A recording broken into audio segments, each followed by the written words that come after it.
उपेंद्र कुशवाहा के आए हैं और ये ऐसे समय में आए हैं जब नीतीश कुमार के बारे में ये कहा जा रहा है कि नीतीश कुमार अब 5 साल तक ही अगर सर्वाइव कर जाते हैं तो बहुत बड़ी बात होगी। जब नीतीश को 20 सीट आता और भारतीय जनता पार्टी को 130 सीट आता, 140 सीट आता, 150 सीट आता, तो अब हम समझ सकते थे कि यहाँ ऑपरेशन लोटस हुआ है या किसी तरह की कोई बात हुई। अतिक्रमण इंक्रोचमेंट जो है उसको लेकर के अगर सरकार या फिर न्यायालय के आदेश के बाद अगर इस तरह की कार्रवाई हो रही है तो उसमें न्यायालय का मामला है और उसमें सरकार कुछ नहीं कर सकती है, प्रशासन कुछ नहीं कर सकता है। ओरमा ग्रुप, जो सोचता है वो करता है।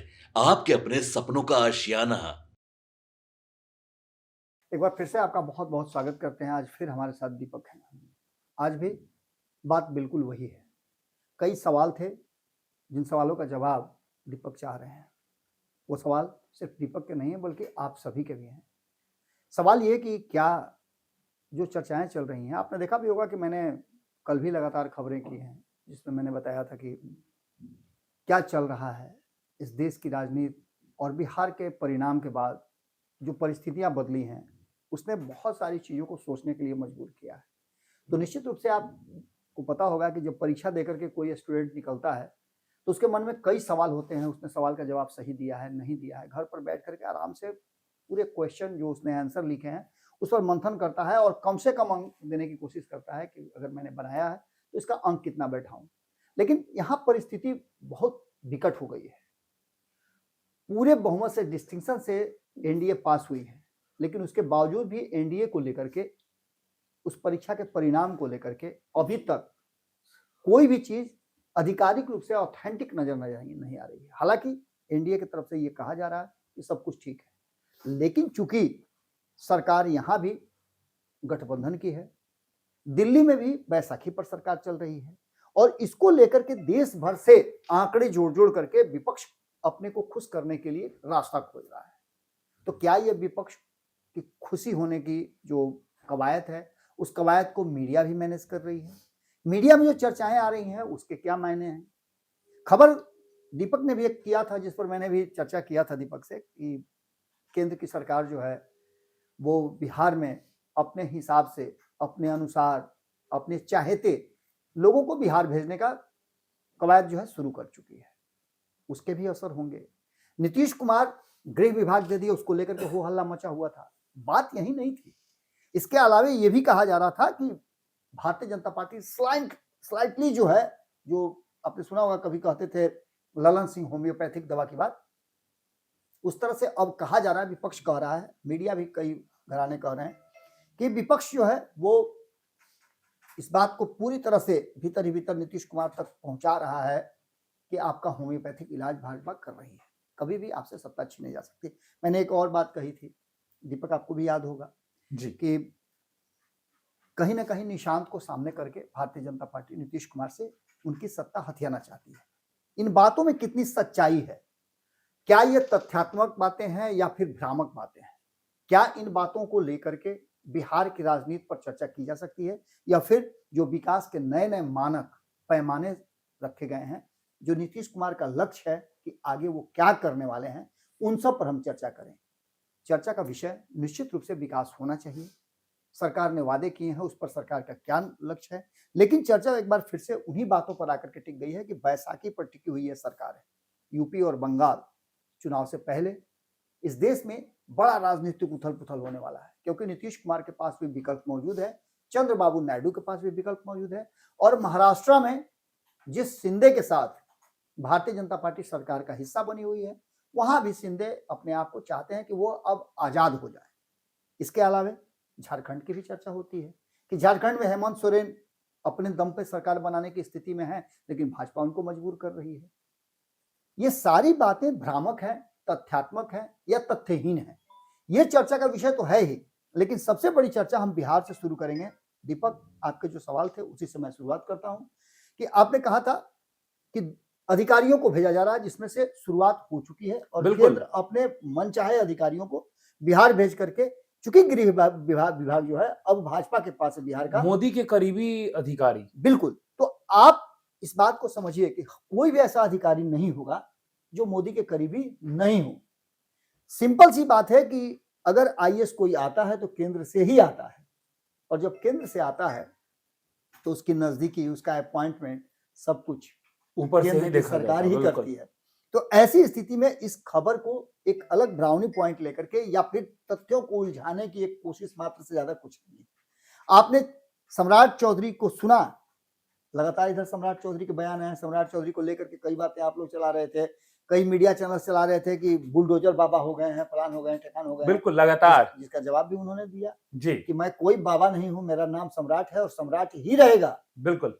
लोगों ने यह भी कहा कि क्या योगी मॉडल लेके आ रहे हैं क्या, उसका भी जवाब उन्होंने दिया। लेकिन बुलडोजर एक्शन तो बढ़ी है बिहार में। देख, ये अलग बात है, बुलडोजर होता क्या है, बुलडोजर हम भी खोज रहे हैं, हम भी खोज रहे हैं कि बुलडोजर आखिर होता कैसा है। जेसीबी बाबा। तो जेसीबी अलग चीज है, अब बुलडोजर अलग चीज है। बुलडोजर एक शब्द जो है वो गढ़ा गया है और उस शब्द को गढ़ने के बाद वो कहा जाता है, लेकिन अतिक्रमण, इंक्रोचमेंट जो है उसको लेकर के अगर सरकार या फिर न्यायालय के आदेश के बाद अगर इस तरह की कार्रवाई हो रही है तो उसमें न्यायालय का मामला है और उसमें सरकार कुछ नहीं कर सकती है, प्रशासन कुछ नहीं कर सकता है। हाँ, उसके लिए सरकार जो है व्यवस्था कर सकती है कि जिन लोगों को इंक्रोचमेंट में उनके घर, मकान, व्यवसाय उजड़े हैं, उनको बसाने की कोशिश कर सकती है। पटना में आपने देखा होगा, बिल्कुल। दानापुर दानापुर की बात छोड़ दीजिए ना, पटना के हार्ट में आप देखिए कि जो यहाँ तारामंडल है, तारामंडल के बगल में आप देखिए वही रोड पर ही पूरा मुड़िया लोग मौर्य लोग के से जस्ट लोग बगल निकाले में। गए थे। जी, तारामंडल के बीच में जो रोड जाता है, उस रोड में आपने देखा मौर्य लोग का तारामंडल के बीच का जो रोड है, उस पूरे रोड पर आपने देखा होगा इंक्रोचमेंट भी था और वहाँ व्यवसायी जो है, छोटे छोटे रेडी फैक्ट्री वाले वहाँ अपना व्यवसाय चला भी रहे थे। बिल्कुल। उन लोगों को वहां से फिर उखाड़ करके ला करके यहाँ लोधीपुर में बसा दिया गया। तो ये प्रक्रिया जो है कहीं ना कहीं चलती रहती है और सरकार भी नहीं चाहती है कि किसी का रोजी रोजगार उजड़े। बिल्कुल। लेकिन ये भी तो जरूरी है ना कि आवागमन के साधन जरूरी है। आप अगर सड़क पे इंक्रोच, आपने देखा होगा मकान बनाने में, अगर आपका पड़ोसी मकान 10 फीट पर बनाए हुए है, छत ढाले हुए है, तो आप 10.5 फीट पर ढालते हैं। थोड़ा सा आप अपना अपना जमीन नहीं छोड़ करके सीढ़ी थोड़ा सा आगे बढ़ा लीजिएगा, रेलिंग थोड़ा आगे निकाल लेते हैं। फ्यूचर देख तो लेते ये हैं। परिस्थितियां तो होती ही रहती है और इन परिस्थितियों के कारण समस्या होती है, आवागमन में दिक्कत होती है, आप ही को दिक्कत होती है, आपको पता नहीं चलता है। तो ये छोटी छोटी बातें हैं, कहीं ना कहीं संज्ञान लेकर के न्यायालय जो है विभिन्न मामलों को जब उसके पास जाता है तो इस तरह के फैसले लेता है और उस पर किसी का नहीं है। हाँ, रहा सवाल, हम जिस बात की कर रहे थे, हम विषय से विषयांतर हो रहे हैं। आपके पहले सवाल का जवाब मुझे लगता है कि मैंने दे दिया है कि सम्राट चौधरी ने साफ कर दिया है कि यहाँ कोई दूसरा मॉडल नहीं चलने वाला है, एक ही मॉडल यहाँ चलता है और वो है नीतीश मॉडल, सुशासन मॉडल, नीतीश मॉडल।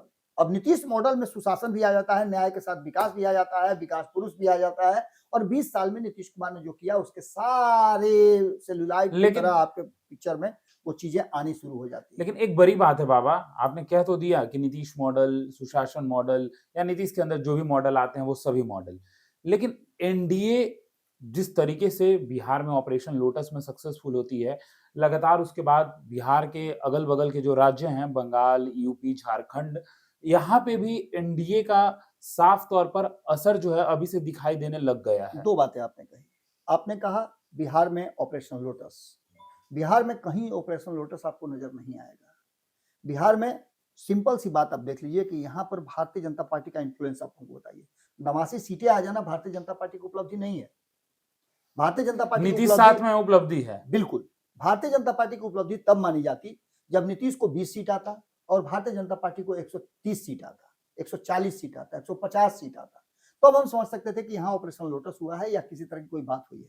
यहाँ आप देखिए कि जीत हार का आंकड़े अगर विपक्षी खेमे में कोई 100 वोट से, 200 वोट से, 17 वोट से, 7 वोट से जीत करके जाता हो तो इसके मायने क्या है? इसके मायने हैं कि फेयर एंड फ्रेश है, इसको आप चैलेंज कर सकते हैं। लेकिन परिस्थितियां, अगर आप कोई, अगर मान लेते हैं आपके हाथ में पावर हो कि आप डिस्टिंक्शन ले आए और एक नंबर आपको कम हो रहा है और आप ही को नंबर बैठाना हो, तो क्या कीजिएगा? बैठा के, निश्चित बैठा करके आप डिस्टिंक्शन ले लीजिएगा। बिल्कुल। कोई उससे पिछड़ता है क्या? लेकिन ये पूरा का पूरा मामला जो है चुनाव आयोग और ईवीएम के माध्यम से है। ईवीएम में आपने देखा होगा कि वीवीपैट भी आजकल आ गया है, आप जो दबाते हैं बटन तो उसमें दिखाई देता है कि आप क्या दबाए, कौन से बटन आपने दबाए। हम लोगों ने वोट दिया, हम लोगों ने भी देखा है। तो ऐसी स्थिति में ये इसको दरकिनार कर दीजिए। आपका नेक्स्ट क्वेश्चन था, उस क्वेश्चन की तरफ हम चलते हैं। आपने भी कहा और आपने उन लोगों से इन्फ्लुएंस होकर के या फिर जो खबरें चल रही हैं उस पर आपकी क्यूरियोसिटी जगी कि भाई आखिर ये खबर क्यों चल रहा है कि यूपी और बंगाल। यूपी बंगाल तो चल ही रहा है, बिहार में नीतीश कुमार को दबा करके भारतीय जनता पार्टी अपना शासन चला रही है। पैर फैला रही है। नीतीश के अनुसार ही बिहार चलेगा, ये बात मैंने कल भी कहा था, आज से कई महीने पहले भी कहा था और आगे भी ये बात कहता रहूंगा। जब तक नीतीश है तब तक कोई मॉडल नहीं चलने वाला है। नीतीश कुमार अपने हिसाब से काम करते हैं, अपने हिसाब से नीतियां बनाते हैं और बीजेपी नीतीश की बात मानने के लिए मजबूर है। ये बात बिहार में तो लागू होती है। आपने अब दूसरी बात पूछी, यूपी और बंगाल की बात आपने की। यूपी और बंगाल इस चुनाव को लेकर के भारतीय जनता पार्टी का गर्दन जो है कहीं फंसा हुआ है। बंगाल में तो निश्चित रूप से फंसा हुआ है। अगर बात हम उत्तर प्रदेश से शुरुआत करते हैं तो क्या आपको लगता है कि शादी से पहले कोई भी ऐसा परिवार होगा, लड़की पक्ष या लड़का पक्ष दोनों तरफ से, जो चाहेगा कि शादी में विघ्न पैदा हो? कोई नहीं चाहेगा। बिल्कुल। थोड़ी सी 19-20 होगी, अगर डिमांड में भी कोई अंतर होगा या लड़का कह दिया कि नहीं भैया हमको मोटरसाइकिल जो है हीरो होंडा ही चाहिए, तो आप सिंपल सी बात है कि आप टीवीएस और दुनिया जहान छोड़ करके हीरो होंडा दिलवा दीजिएगा। यही ना होगा कि 1000, 2000, 10,000 महंगा या सस्ता। लेकिन बिल्कुल। आप ऐसा नहीं चाहिएगा कि भंडोल हो जाए। इसको लेकर के सिंपल सी बात है कि जो उत्तर प्रदेश में सरकार चल रही है उसमें, उत्तर प्रदेश की सरकार में आपको पता है कि 403 सीटें हैं, यहाँ कंफर्टेबली मेजोरिटी में है। 202 सीटें लेकर के जो आपका बहुमत का आंकड़ा है, उसमें भारतीय जनता पार्टी के पास 270 सीटों के आसपास है। तो ऐसी स्थिति में वो नहीं चाहेगी कि कोई भंडोल हो और स्मूथली सब कुछ चले। पब्लिक को ये पता है कि महाराष्ट्र की एक जो घटना घटी, उस घटना को लेकर के बिहार में नीतीश कुमार को कितना हिलाया डुला किया गया। सिंधे और फडणवीस। नीतीश कुमार आपने देखा भी होगा कि उसके बाद नीतीश कुमार ने पलटी भी मार दी थी। नीतीश कुमार ने सरकार से हाथ खींच लिया था, एनडीए की सरकार न रह करके महागठबंधन की सरकार हो गई थी। ये सारी परिस्थितियां नजर आई और क्या भारतीय जनता पार्टी ये रिस्क लेने के लिए तैयार है? बिल्कुल नहीं है, क्योंकि भारतीय जनता पार्टी को यहाँ से सीधे 2029 का चुनाव नजर आ रहा है। 2024 में जो कमियां रह गई हैं उसे दुरुस्त करना है, क्योंकि 2014 और 2019 में कंफर्टेबल मेजोरिटी के साथ अपने दम पर सरकार बनाया था। इस बार बैसाखी के सहारे है, तो निश्चित रूप से जब बैसाखी के सहारे कोई भी व्यक्ति चलता है तो उसके दाएं बाएं पलटने का, करवट लेने का अंदेशा ज्यादा रहता है, क्योंकि मशीन है वो एक तरह का। और उस बैसाखी पर कितना भरोसा करते हैं, टूट भी सकता है, छिटक भी सकता है या बराबर बैलेंस नहीं कर सकता है, तो बैसाखी टूट सकती है। इसको लेकर के मीडिया जो है और राजनीतिक गलियारे में चर्चाएं छेड़ दी जाती है कि नीतीश और नायडू आपस में सेटिंग गेटिंग कर रहे हैं, आपस में इंटरेक्ट कर रहे हैं। आपने देखा होगा कि जब जैसे ही नायडू के बेटा यहाँ पहुंचते हैं चुनाव के बीच में, तो चर्चा शुरू हो जाती है कि नीतीश से मिले हैं, खेल होने वाला है। बिल्कुल, हमने उस समय भी कहा था कोई खेल होने वाला नहीं, खेल हुआ भी नहीं, कोई खेल होना नहीं है। इसके बाद चर्चाएं होती हैं कि एक मुख्यमंत्री हैं, दूसरे मुख्यमंत्री हैं। तो निश्चित रूप से कल ही आप एक खबर देख रहे होंगे कि एआईएमआईएम के विधायक जाकर के मिले, अपने क्षेत्र में सुविधाओं के लिए, अपने क्षेत्र में काम कराने के लिए। खेला क्या शुरू हो गया? हम लोगों ने भी खबरों में कहा क्या संभावनाएं बनती हैं, क्या कोई संभावना नहीं बनती है। देखिए, नीतीश कुमार बहुत ही क्लियर पॉलिटिशियन है, जबरदस्ती बाई हुक एंड क्रूक को कोई काम करते नहीं है। नीतीश कुमार सिंपल, आप हमको एक्सेप्ट करते हैं, यस, तो चलिए आपके साथ सरकार बनाते हैं। आप हमको एक्सेप्ट नहीं करते हैं, चलिए आपके साथ सरकार नहीं बनाते हैं। सिंपल सी बात, समाजवाद के 2005 से जो नीतीश कुमार आए हैं तब से लेकर के अब तक नीतीश कुमार ने पीछे मुड़ करके नहीं देखा है। जो वर्तमान परिस्थिति बनी है उसमें 20 नवंबर को 10वीं बार जब नीतीश कुमार मुख्यमंत्री का शपथ लेते हैं तब से ये चर्चा जो है चलनी शुरू हो जाती है। इसमें 2-3 बातें बड़ी महत्वपूर्ण है जो आपको याद भी रखना होगा। मैं चर्चा आपके इस सवाल का जरूर करूंगा कि नीतीश और नायडू के साथ किसका करार, क्या करार है, क्या उसमें परिस्थितियां हैं, और बंगाल में भी क्या होना है, बंगाल में भी क्या होना, वो भी मैं चर्चा करूंगा। सबसे पहले तो मैं 2 बातों को की चर्चा करूंगा, 2 बयान और 2 फैसले उपेंद्र कुशवाहा के आए हैं। और ये ऐसे समय में आए हैं जब नीतीश कुमार के बारे में ये कहा जा रहा है कि नीतीश कुमार अब 5 साल तक ही अगर सरवाइव कर जाते हैं तो बहुत बड़ी बात होगी।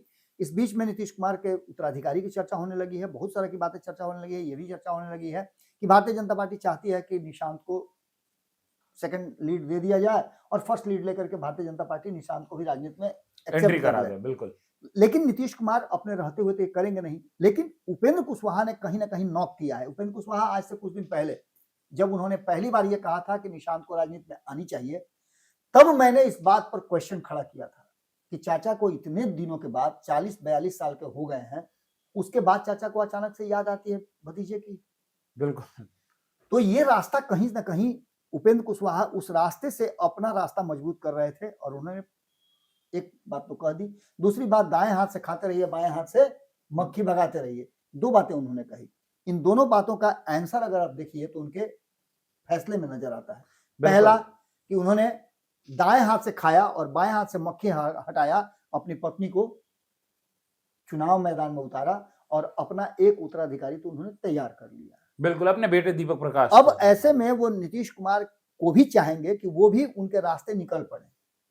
दूसरी तरफ उन्होंने अपने बेटे को मंत्री तो अपनी पत्नी को भी बना सकते थे, लेकिन दूसरा फैसला उन्होंने लिया कि पत्नी तो सेट हो गई, जीत गई, अगर नहीं जीतती तो समस्या कुछ अलग थी, अगर नहीं जीतती तो उसको एमएलसी बनाया जाता, जैसे अपने वो नहीं हार गए तो राज्यसभा बना चले दिया, गए। बिल्कुल। उसी तरह से उन्होंने यही शर्त थी जिसको लेकर के वो चार्टर प्लेन से दिल्ली गए थे और अमित शाह से सकरवा लिया, हुंकारी भरवा लिया, उसके बाद ये चुनावी मैदान में आए थे। नहीं तो तब तक हिलडुल हो रहा था, आईपी गुप्ता आएंगे, ये जाएंगे, वो जाएंगे, मुकेश सहनी आएंगे, ये सब कुछ चल रहा था और मुकेश सहनी तैयार थे कि हमको वही 6 गो दे दीजिए ना, हमको ज्यादा नहीं चाहिए, बिल्कुल। ये सब कुछ चल रहा था। आईपी गुप्ता भी तैयार थे, आईपी गुप्ता तो और कम सीट लेने के लिए तैयार थे, वो तो तैयार थे कि भाई हमको कुछ नहीं दीजिए, आप हमको जो सीट देना है दीजिए, लेकिन आरक्षणवा हमको दे दीजिए। बिल्कुल, अभी भी कहते नजर आते हैं। ये भी बात थी।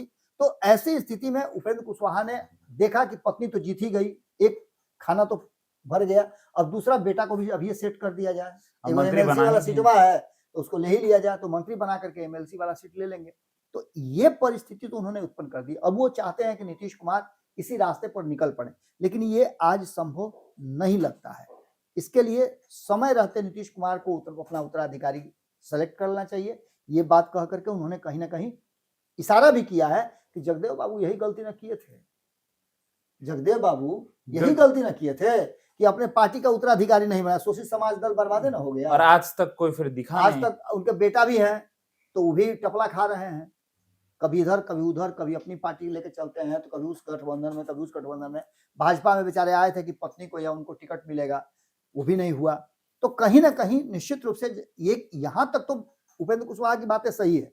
अब इसके बाद की जो परिस्थिति है, उस परिस्थिति में क्या नीतीश कुमार सेट करते हैं, क्या नीतीश कुमार को अपने पुत्र को सेट करना है, क्या भारतीय जनता पार्टी उनके पुत्र को उसमें सेलेक्ट करती है, बिल्कुल, ये सभी बातें। लेकिन इससे बड़ी बात, अब आपके जगह पर मैं आता हूं, बंगाल में चुनाव है और बंगाल के चुनाव में निश्चित रूप से नीतीश कुमार और नायडू और पूरा एनडीए गठबंधन एकजुट रहेगा तो उसका फायदा मिलेगा। जो बंगाल की परिस्थितियां बनी हैं, जिसमें आपने देखा भी होगा कि अब दो तरह की बातें हो रही हैं, हिंदुत्व और मुस्लिम और बाबरी, ये दो चीजें आमने सामने हो गई हैं और बंगाल में इसके इंपैक्ट बहुत होने हैं। बिल्कुल, क्योंकि वहां के वोटर जो हैं लगभग 150 के आसपास ऐसी सीटें हैं, 135 से ज्यादा ऐसी सीटें हैं जो कहीं ना कहीं मुस्लिम डोमिनेटिंग सीटें हैं। मुसलमान उस सीट पर हार जीत का फैसला करते हैं, अब तक यही होता आया है। और कहीं ना कहीं इस बाबरी मस्जिद और बाकी की चीजों को लेकर के जो परिस्थितियां बनाई गई है, उसमें कहा यह जा रहा है कि इस बार Bharatiya Janata Party by hook and crook Paschim Bangal में अपनी सत्ता स्थापित करना चाहती है। संभव कैसे है? तो निश्चित रूप से इन लोगों का साथ होना जरूरी है। अब सबसे बड़ी बात यह कि इन दोनों को पता है, नीतीश कुमार को भी पता है कि भारतीय जनता पार्टी उनके साथ अगर कोई खेला करेगी तो उनके पास ऑप्शन है, वो भी तैयारी है, ऑप्शन है, तो भारतीय जनता पार्टी खेल काहे करेगी, कंफर्टेबल है। मैंने कल ही बताया था कि सुशील मोदी के दूसरे रूप आ गए हैं, सम्राट चौधरी जी, राशि भी लगभग एक ही आपने है, फॉर्मूला भी बता दिया था, मैंने सब कुछ आप बता दिया था। तो ऐसी स्थिति में सम्राट चौधरी नहीं चाहेंगे कि किसी तरह की, और सम्राट चौधरी को यह जिम्मेवारी भी दी गई है कि नीतीश को हर हाल में अपने साथ रखना है, सत्ता अपने साथ रखना है और इसको लेकर के कहीं कोई दिक्कत नहीं है। इससे बिहार तो अपने पास रहेगा ही रहेगा, उत्तर प्रदेश तो अपना है ना जी, उत्तर प्रदेश में नीतीश का कोई इन्फ्लुएंस नहीं है, अपनी सरकार है। लेकिन बगल का बंगाल जो है वहां अपनी सरकार बनानी है, तो उसके लिए जरूरी है कि नीतीश कुमार को साथ में रखा जाए, गुड फेथ में रखा जाए। बिल्कुल, चंद्रबाबू नायडू भी रहे तो ज्यादा बेहतर रहेगा। और जहां तक झारखंड की बात है तो वहां तो बातचीत चल ही रही है ना जी मैम, निश्चित रूप से। तो ऐसी स्थिति में कहीं ना कहीं नीतीश के टूटने का दूर दूर तक अब कोई सवाल नहीं उठता है। हाँ, नीतीश कुमार अगर टूटते हैं तो ये अगर कोई सोच रहा होगा कि उनके जो सांसद हैं वो जाकर के नीतीश कुमार के साथ खड़ा होकर के फोटो खिंचवा लिए, उनसे मिल लिए, तो इसका मतलब उनके तरफ चले जाएंगे, तो इतना आसान नहीं है। ललन सिंह और संजय झा के बस में नहीं है कि नीतीश कुमार के सांसदों को तोड़ लें। भले ही वर्तमान स्थिति में कुछ होना जाना नहीं है, तो ये उनके साथ नजर आते हों या उनकी बात सुन लेते हों। जब पलटने की बात होगी ना और दल बदलने की, उस समय आप देखिएगा कि ललन सिंह अकेले पड़ जाएंगे। जैसे पहले एक बार बाहर हुए थे जदयू से, उसी तरह से वो बाहर भी हो सकते हैं। नीतीश अपना सुनेंगे। तो निश्चित रूप से नीतीश के विधायक को पता है कि नीतीश कितने पानी में है और नीतीश का दांव कैसा चलता है, इसलिए इसकी संभावना दूर दूर तक नहीं है और भारतीय जनता पार्टी ऐसा करेगी भी नहीं, क्योंकि भारतीय जनता पार्टी को पता है कि ऐसा करने का मतलब क्या होता है और उसके इम्पैक्ट क्या हो सकते हैं। थोड़ा सा करके देखा भारतीय जनता पार्टी ने नीतीश के चलते 2024 में उसका जवाब नीतीश ने दे दिया। रहा सवाल चंद्रबाबू नायडू का, तो आंध्र प्रदेश की जो स्थिति है उसमें भी बड़ी कंफर्टेबल, वहां 175 सीटों वाली विधानसभा है जिसमें 135 सीटें जो है टीडीपी की हैं। यहाँ भारतीय जनता पार्टी उनकी पार्टनर है, भारतीय जनता पार्टी के पास मात्र 8 सीटें हैं। ऐसी स्थिति में सिंपल सी बात है कि यहाँ भारतीय जनता पार्टी क्यों चाहेगी कि चंद्रबाबू नायडू किसी तरह का कोई खेला करें। आपने देखा कि छोटी सी विवाद भी हुई थी, अभी हवाई जहाज वाला विवाद हुआ था, इंडिगो विवाद। इंडिगो विवाद में भी चंद्रबाबू नायडू को कहा जा रहा है कि उनका एक अलग अपना इम्पैक्ट है उस एविएशन को लेकर के, उस डिपार्टमेंट को लेकर के, खास करके इंडिगो को लेकर के। तो वो भी विवाद आपने देखा कि बड़ा जल्दी हल हो गया उसका। तो ये सभी चीजें कहीं ना कहीं इस बात की तरफ इशारा करती हैं कि यूपी और बंगाल से पहले जो बार बार ये कहा जा रहा है कि एनडीए में खेला होगा, हाहाकार मचा हुआ है, चंद्रबाबू नायडू और नीतीश कुमार इंटैक्ट हो गए हैं, बाकी के कई लोग उनसे आकर के मिल लिए हैं, सारा खेल हो गया है।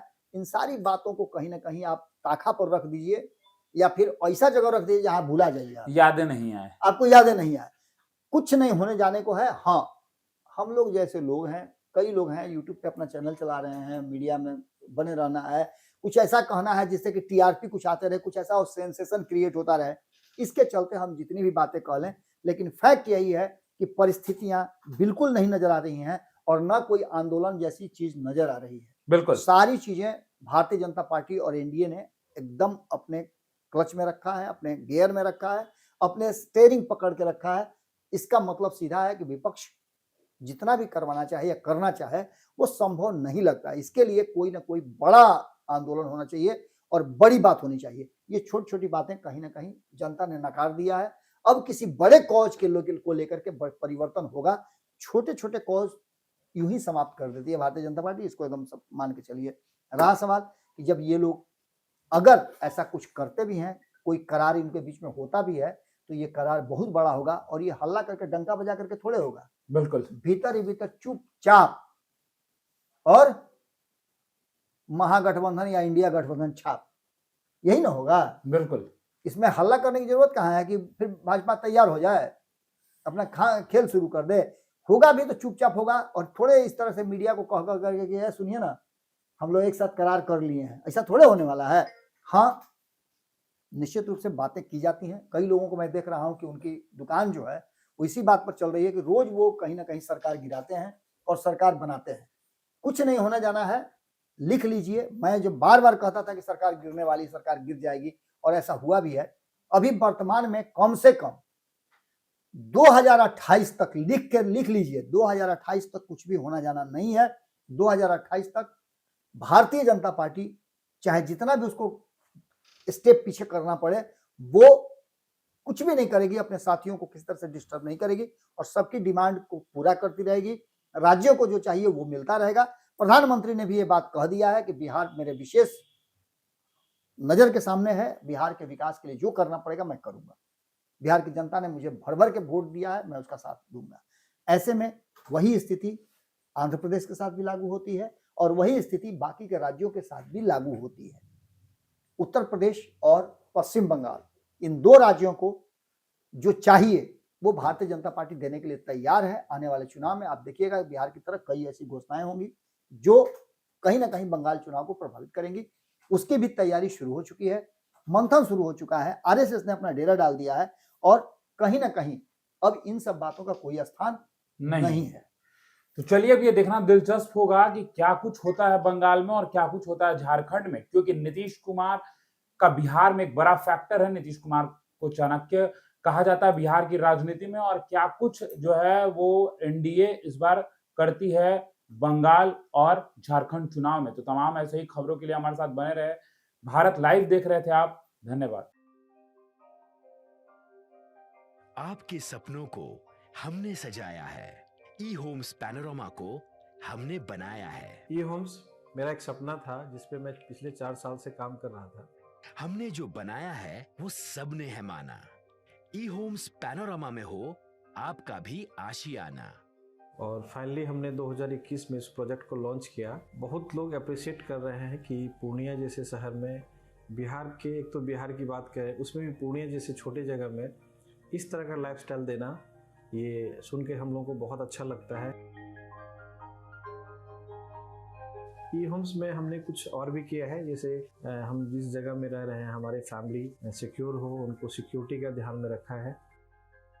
आपकी सुविधा और सुरक्षा आपके लिए खास है, ये आपका विश्वास है। इसमें आर्टिफिशियल इंटेलिजेंस का 7 लेयर सिक्योरिटी का हमने इस्तेमाल किया है। लस ग्रीन कैंपस को बनाया है। यदि हमारा बाउंड्री वाल है तो वो वर्टिकल गार्डन है।